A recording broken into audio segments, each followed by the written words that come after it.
بسم اللہ الرحمن الرحیم نحمدہ و نصلی علی رسولہ الکریم اما بعد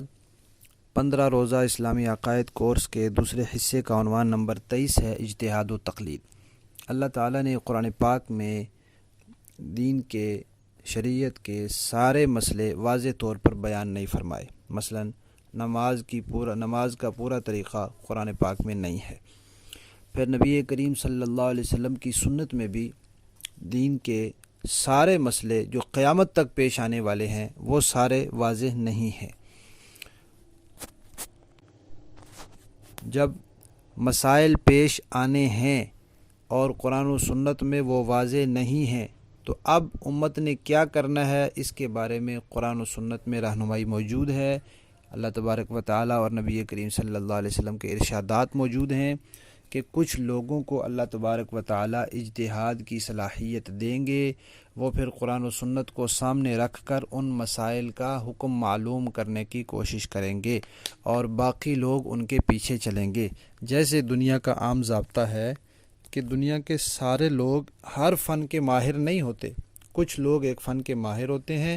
باقی لوگ ان کے اعتماد پر چلتے ہیں۔ تو اسی طرح دین کے معاملے میں بھی کچھ لوگوں کو اللہ تعالیٰ مہارت دیتے ہیں، وہ اپنی مہارت سے پھر اس دینی مسئلے کا حکم معلوم کرنے کی کوشش کرتے ہیں اور باقی لوگ ان کے پیچھے چلتے ہیں۔ تو اجتہاد کا معنی ہوتا ہے کوشش کرنا۔ جس کو اللہ تعالیٰ اجتہاد کی صلاحیت دیں، اس درجے کا عالم کسی ایسے دینی مسئلے کا حکم معلوم کرنے کی کوشش کرے جو قرآن و سنت میں واضح نہیں ہے تو اس کو اجتہاد کہتے ہیں۔ اور پھر اس کی بات مان لینا۔ جو آدمی خود مجتہد نہیں ہے وہ مجتہد کی بات مان لے، اس کو یہ حسن ظن ہے کہ انہوں نے یہ مسئلہ کسی دلیل کی بنیاد پر مجھے بتایا ہے، لیکن دلیل ان سے پوچھتا نہیں ہے، دلیل کا مطالبہ نہیں کرتا، لیکن یہ اطمینان ہے کہ انہوں نے یہ مسئلہ ضرور کسی دلیل کی بنیاد پر مجھے بتایا ہے۔ تو اس طرح مجتہد کا قول مان لینا اور اس پر عمل کر لینا، اس کو تقلید کہتے ہیں۔ یعنی جو مسئلہ قرآن و سنت میں واضح نہیں ہے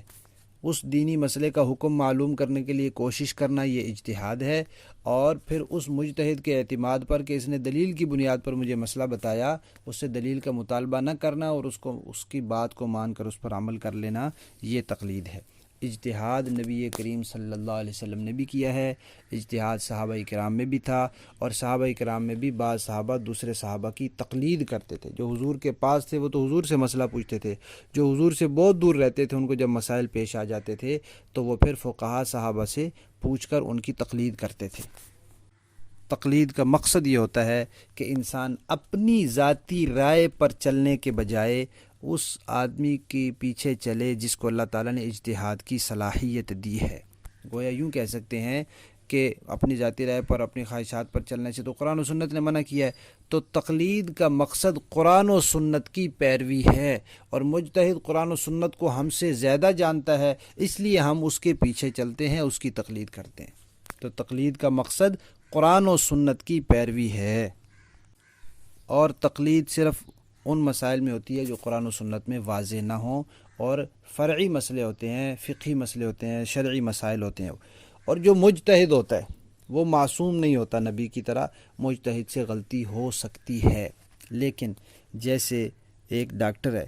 وہ اپنے فن کا ماہر ہے اور اس نے پوری دیانتداری کے ساتھ اپنے فن کی روشنی میں ایک مریض کا علاج کیا ہے، پھر اس سے کوئی بھول چوک ہو گئی ہے تو یہ ڈاکٹر مجرم نہیں ہے، بلکہ اس نے تو خدمت کی ہے، اس نے اپنی طرف سے کوشش کی ہے، لیکن انسان ہونے کے ناطے اس سے بھول چوک ہو گئی ہے۔ تو اسی طرح مجتہد جب اپنی پوری کوشش صرف کر دیتا ہے، پھر اگر اس سے بھول چوک ہو جاتی ہے تو اس کو گناہ نہیں ہوتا، بلکہ پھر بھی اس کو ایک نیکی ملتی ہے، کیونکہ اس نے نیک مقصد کے لیے کوشش صرف کی۔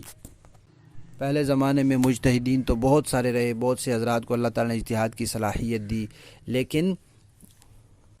صرف 4 امام ایسے ہیں جنہوں نے اپنے مسائل کو مرتب کرا لیا، تو اب تقلید صرف ان 4 کی جاتی ہے۔ لہذا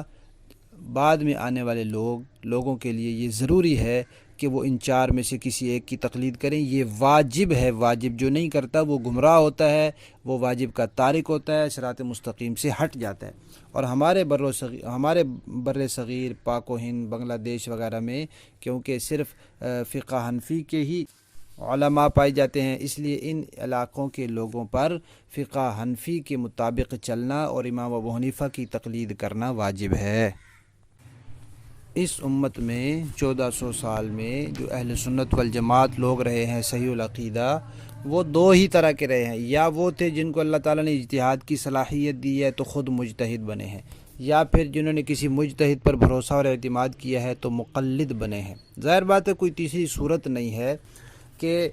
جو مسائل اب نہیں ہے قرآن و سنت میں واضح، ان پر عمل تو کرنا ہے، تو یا خود مجتہد ہوگا تو عمل کرے گا، یا پھر مجتہد پر اعتماد کرے گا تو عمل کرے گا۔ تیسری صورت جو ہے وہ کوئی نہیں رہی اس امت میں، یا لوگ مجتہد رہے ہیں یا مقلد رہے ہیں، غیر مقلد اس امت میں اہل سنت والجماعت میں نہیں رہے۔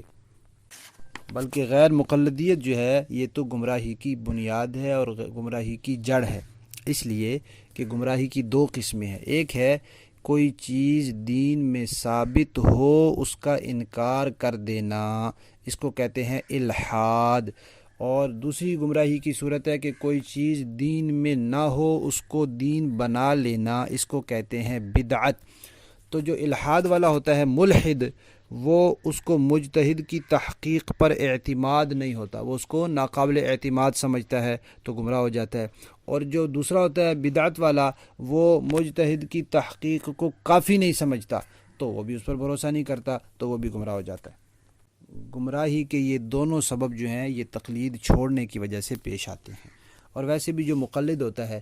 وہ اس کے ایمان کی حفاظت ہوتی رہتی ہے، اس لیے کہ 4 دلائل ہیں ہمارے ہاں: قرآن، سنت، اجماع اور قیاس۔ قیاس کم درجے کی دلیل ہے، تو مقلد تو قیاس کو مانتا ہے، جب وہ قیاس کو مانتا ہے تو بڑے درجے کی دلیل کو وہ بدرجہ اولا مانتا ہے اور تسلیم کرتا ہے۔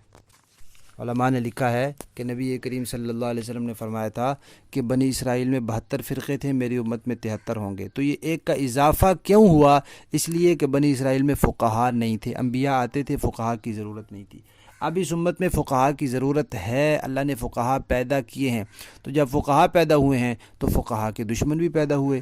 تو یہ وہ 73واں فرقہ ہے جو فقہاء کا دشمن ہے اور فقہاء کا منکر ہے، اور یہ ان 72 فرقوں میں سے ہے جن کے بارے میں آپ صلی اللہ علیہ وسلم نے فرمایا کہ وہ دوزخ میں جائیں گے۔ سورہ نساء کی آیت نمبر 83 میں اللہ تعالیٰ نے اس بات کا حکم فرمایا ہے کہ جو فقہاء لوگ ہیں مسائل ان سے پھر معلوم کیے جائیں، اور مسند احمد اور ابو داؤد شریف اور ترمذی میں وہ روایت ہے جس کے جو پہلے بیان ہو چکی ہے کہ نبی کریم صلی اللہ علیہ وسلم نے اجتہاد کے اظہار پر خوشی کا اظہار فرمایا تھا جب حضرت معاذ نے کہا تھا کہ میں اجتہاد کروں گا۔ لہذا سلامتی کا راستہ یہی ہے کہ 1400 سال کے اہل سنت والجماعت علماء، محدثین، مفسرین، فقہاء اور جتنے بڑے بڑے ائمہ تھے وہ سب کے سب